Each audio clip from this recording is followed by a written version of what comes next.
వర్షం తగ్గేలా ఉంది, ఏం చేద్దాం? వెదర్ కూడా రొమాంటిక్ గా ఉంది. తాగుదామా? మొన్ననే తాగినాం. ఇంట్లో సిట్టింగ్ అంటే మీద తువాను ఊస్తాడు కావచ్చు డాడీ. ఏం చేద్దాం ఇప్పుడు? అరే నేను 2 బీర్లు తీసుకున్నా, నువ్వు ఒక బీరు స్టఫ్ తీసుకుని రారా. బీరెందుకు? గుద్దలో పెట్టుకొని గిర్ర గిర్ర దింపుకోనికి. ఎందుకంటావేంట్రా ఎర్రిపోక? తాగదాం. అయినా బీర్ పట్టుకొని నీ దగ్గర ఖర్చులు ఎందుకు? నేను తాగనా ఈడ? నేను ఆల్రెడీ 2 తీసుకున్నారా. రెండమొక బాడక ఒర్రితో మళ్ళా మనిషిని. పైసలు లేవురా, కొద్దిగా పానం దెంగకు. తాగనికి తప్ప దేనికి గుర్తున్నావు నీకైతే? దెంగే ఫోన్ పెట్టు. అయ్యో ఏం ప్యాకెట్లకి వెళ్ళి తీయలేవు. నీ దగ్గర పైసలు లేవంటే ఊరు అడక తిన్నట్టే. ఈ తాకు చూసుకుంటే తాటాకు పోయినట్టు. ఇప్పుడు 500 అన్నారు, తర్వాత 1500 దెంగుతారు నా దగ్గర.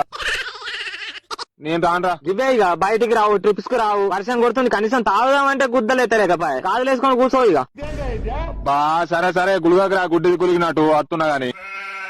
మర్చిపోకు, మర్చిపోతే పూకే ఒకటో చెప్తున్నా. ఈ అబ్బాయి ఎట్లా పుట్టింది చూడు, ఊరుకుంటా ఫాల్తు బాడుకావు.